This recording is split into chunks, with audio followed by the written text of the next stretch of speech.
すべてを失うのはほんの一瞬のことでした。京都で40年、土と共に生きてきた67歳の女性経営者瀬川澄子さん。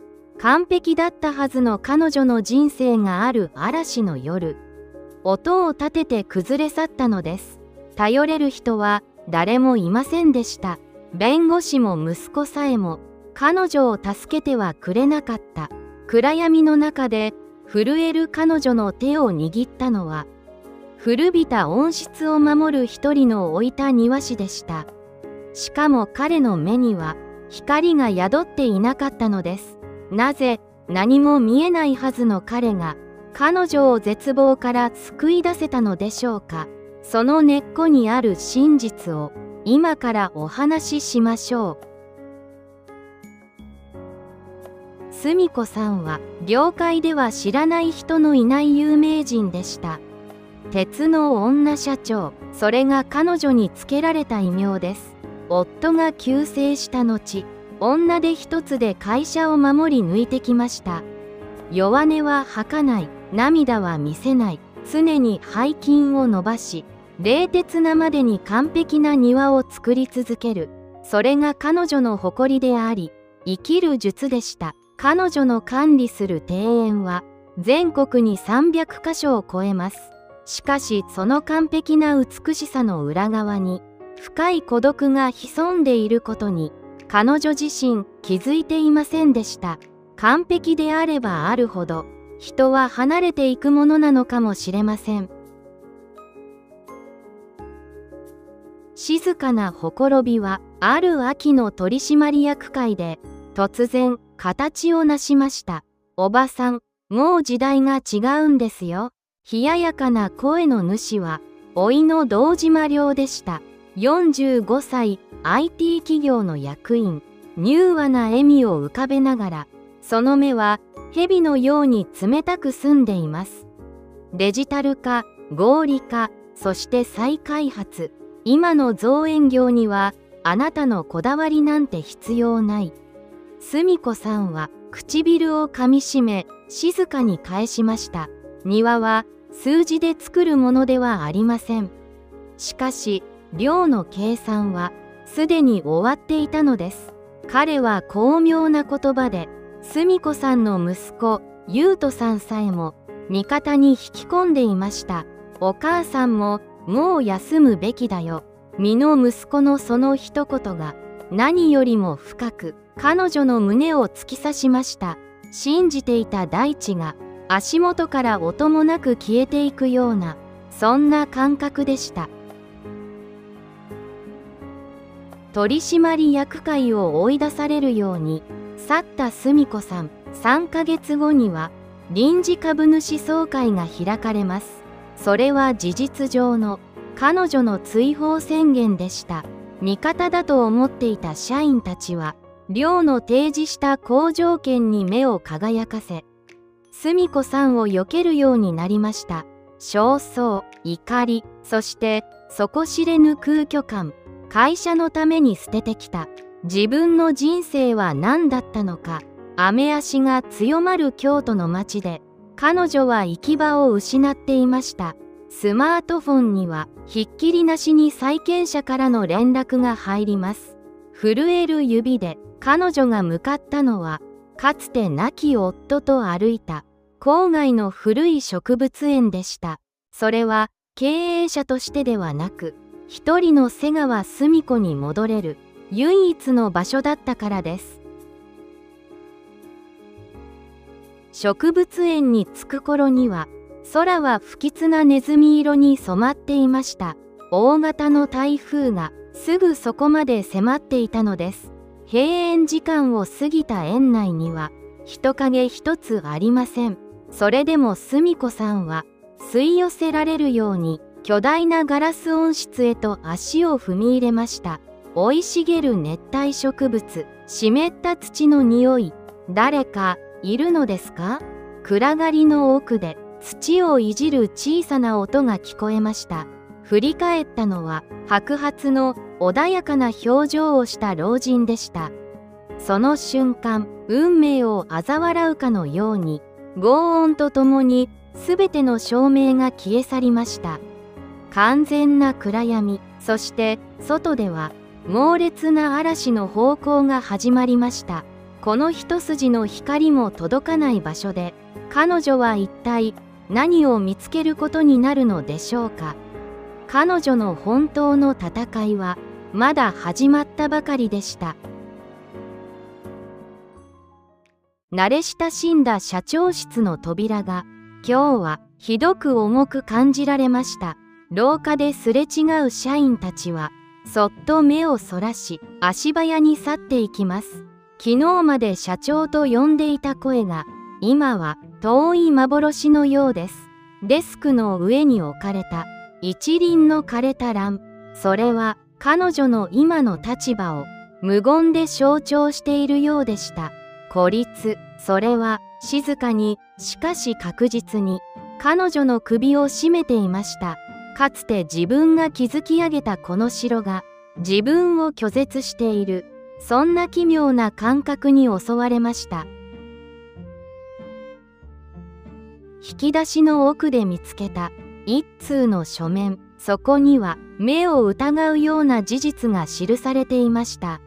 相続権放棄の同意書、そこには最愛の息子優斗さんの名前と印鑑がありました。彼は彼女の病弱な体を口実にすでに会社の実権を堂島に譲る約束をしていたのです。すべては彼女を守るためという甘い言葉の裏で行われていました。母さんのためにはこれが一番なんだよ。かつて聞いたその言葉が今は鋭いナイフとなって胸を突き刺します。信じていた絆が単なる契約に過ぎなかったことを彼女は思い知らされたのです。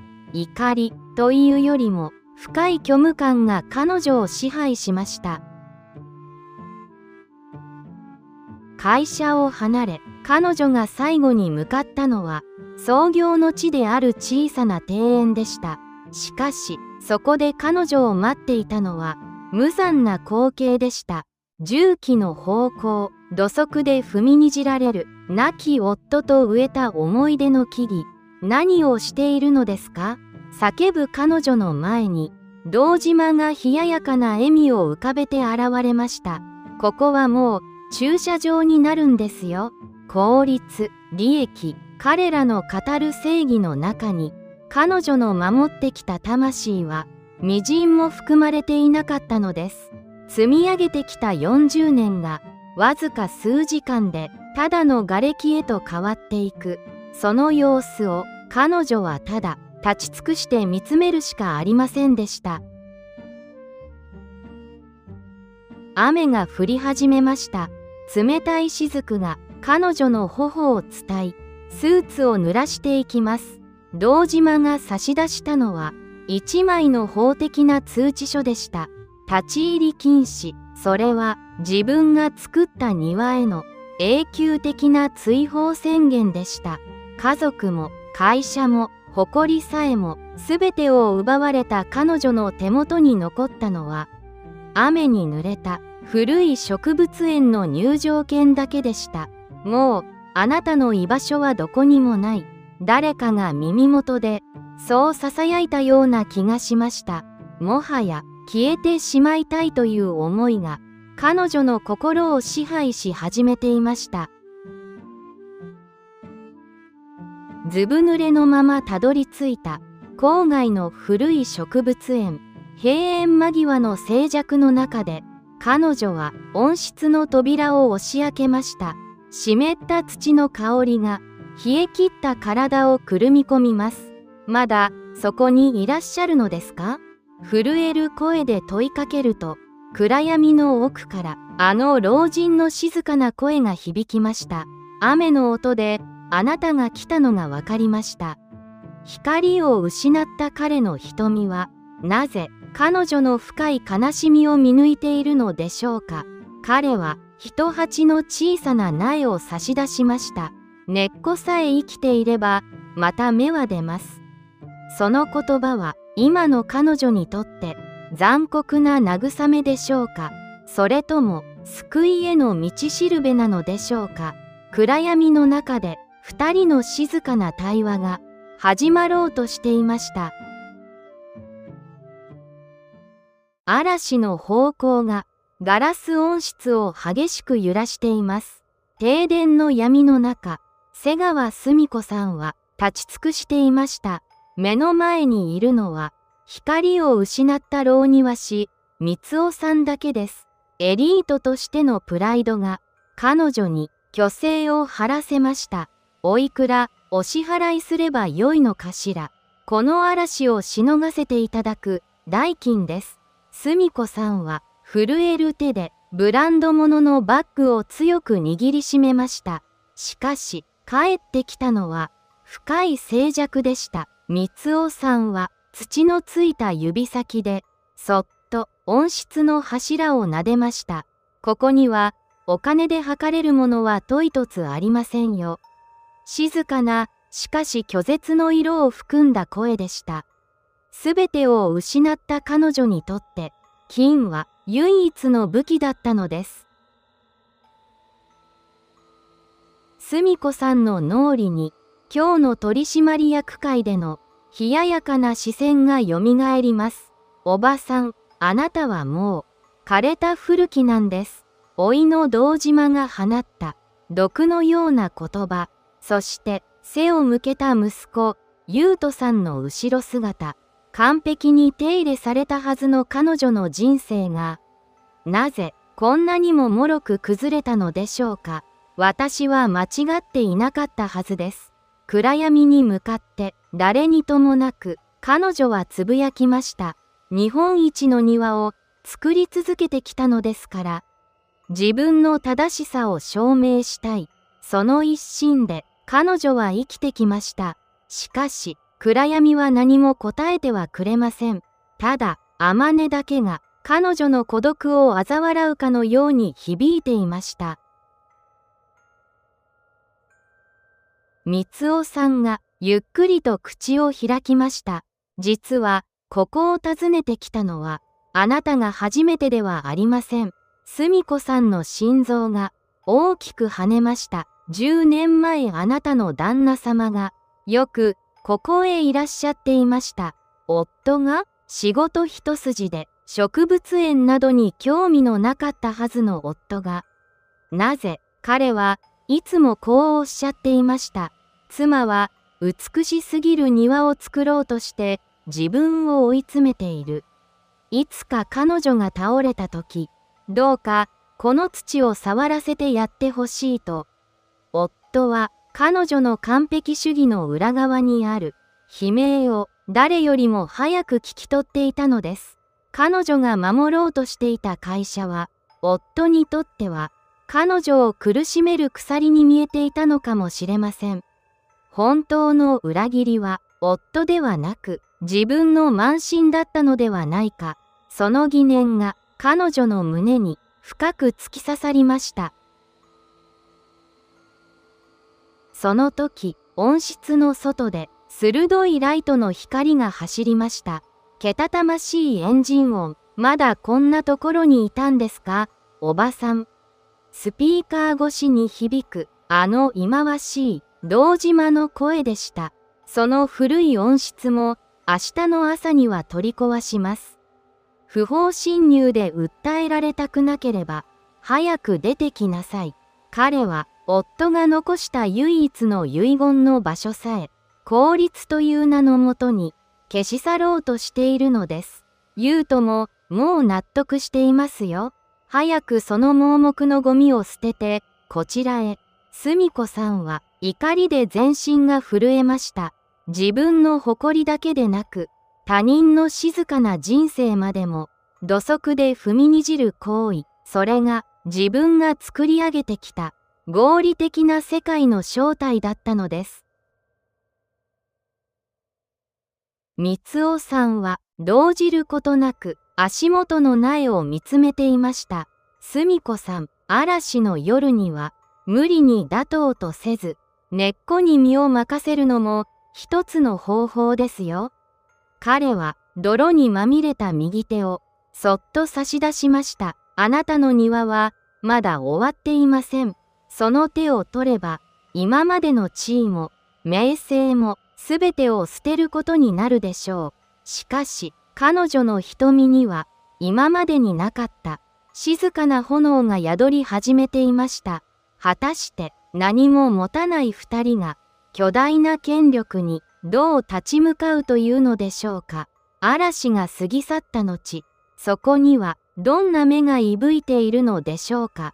本当の戦いは、今、暗闇の中で始まろうとしていました。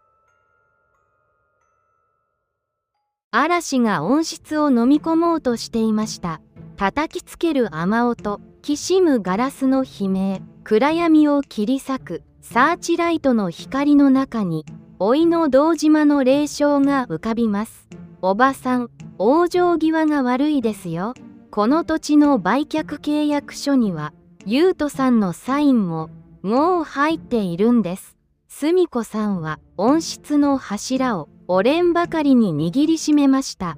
あの子がそんなはずは、彼は賢いんですよ。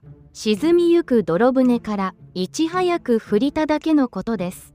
家族という名の美しい幻想が音を立てて崩れ去った、その瞬間でした。堂島は雨に濡れるのも構わず、温室の中に土足で踏み入ってきました。その手には一本のバールが握られていました。まずはこの目障りな鉢植えから片付けましょうか。彼は夫が大切にしていた古い盆栽の鉢を冷酷に蹴り上げました。陶器の割れる虚しい音、飛び散った土が澄子さんの足元を汚します。やめてお願い、やめて。プライドも地位もかなぐり捨てて、彼女は地面に膝をつきました。効率、利益、そんなもののために心まで捨てるのですか。しかし堂島はただ退屈そうに時計を眺めるだけでした。暗闇の中で光雄さんは微動だにせず立っていました。澄子さん、無理に声を押し殺す必要はありませんよ。その一言が彼女の最後の席を決壊させました。40年間誰にも見せなかった弱さ、夫が亡くなった日も、会社が危機に瀕した日も、決して流さなかった涙、それが泥にまみれた温室の床にぽつりぽつりと落ちていきました。私は何のために全てを犠牲にして何を守ってきたのでしょう。暗闇だけが彼女の震える背中を優しくくるみ込んでいました。光雄さんがゆっくりと澄子さんの隣にひざまずきました。旦那様がこの場所を残したのには理由があったのかもしれません。光雄さんは自分の首にかかっていた小さな鍵を取り出しました。この温室の地下にある古い種子貯蔵庫、そこには会社を救うための書類ではなく、あなたがあなたであるための大切なものが眠っています。堂島が慌ててその鍵を奪い取ろうとしました。しかし光雄さんの手は岩のようにびくともしませんでした。旦那様は仰いました。いつか数字の亡者に追われた時、この土の中にある根っこが彼女を救うだろうと。光雄さんの瞳は何も映していないはずなのに、その瞬間確かな光を放ったように見えました。嵐は依然として猛威を振るっています。しかし澄子さんの心の中には不思議な静寂が訪れていました。泥だらけの手で彼女はもう一度立ち上がりました。背筋を伸ばし、目の前の敵を静かに見据えます。堂島さん、あなたは土の中に眠るものの強さをご存知ですか。光を失った老庭師と全てを失った女社長、二人の前で今何かが大きく動き出そうとしていました。土の中に隠された本当の財産とは一体何だったのでしょうか。そしてその真実を知った時、家族の運命はどう変わってしまうのでしょうか。長い夜はまだ明ける気配を見せません。嵐が過ぎ去りました。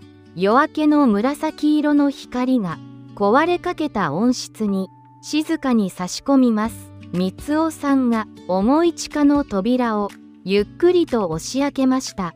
埃の舞う暗闇の奥、そこには一箱の古い桐の箱がひっそりと置かれていました。これは澄子さんの指が震えながら箱の表面をなぞります。それは亡き夫が生涯をかけて集めてきた未来のかけらでした。金塊でも株券でもない、そこには失われつつある日本の原種の種子が大切に保管されていたのです。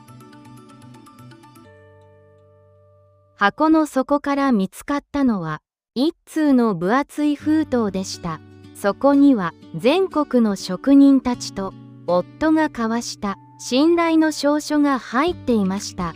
再開発を進めるために堂島が喉から手が出るほど欲しがっていた土地の権利の正体、それはこの種子を守るための法的な保護区の指定書だったのです。おじさんは会社を守るためじゃなく、この国の景色を守ろうとしていたのね。堂島が進めていた合理化という名の破壊、それはこの根っこを根こそぎ引き抜く行為に他なりませんでした。息子優斗さんが数字という名の嘘にどれほど深く騙されていたか、澄子さんは胸が締め付けられるような思いでその書類を抱きしめました。そんな紙切れ、今すぐ渡せ。泥まみれの堂島が温室の入り口で醜く叫びました。彼の後ろにはいつの間にかかつての職人たちが静かに集まっていました。数字にならないものはゴミだと言ったはずだ。堂島が澄子さんの手から無理やり書類を奪おうとします。その時、光雄さんの静かな声が温室に響き渡りました。土を汚す者は土に生かされる資格はありません。職人たちの目が怒りではなく深い悲しみを持って堂島を見つめています。本当のゴミが一体誰であったのか、朝の光の中でそれは残酷なほど鮮明に描き出されていました。数時間後、澄子さんは株主総会の会場に現れました。泥のついたスーツ、乱れた髪、しかしその瞳にはかつての鉄の女とは違う深く温かな光が宿っていました。彼女は壇上で夫の手紙を一枚ずつ丁寧に読み上げました。庭とは目に見える花のことではありません。地中の深くで手を取り合う根っこのことなのです。会場を包んだのはかつての完璧なプレゼンでは得られなかった魂の共鳴でした。アクリル板越しの息子優斗さんの目から一筋の涙がこぼれ落ちました。すべてが元の場所に戻り始めました。堂島は自らの欲に溺れ業界から姿を消しました。息子優斗さんは会社の利益ではなく土を学ぶことからやり直すと誓いました。澄子さんは再びあの古い温室を訪れました。光雄さんはいつも通り小さな苗に水をやっていました。きれいな花が咲きそうですね。澄子さんは自分の手をそっと土に沈めました。ひんやりとした力強い感触。私たちは豊かさという名の迷路の中で一番大切なものを忘れていたのかもしれません。あなたの心の中にある根っこは今どんな音を立てていますか？本当の再生はもしかするとここから始まるのかもしれませんね。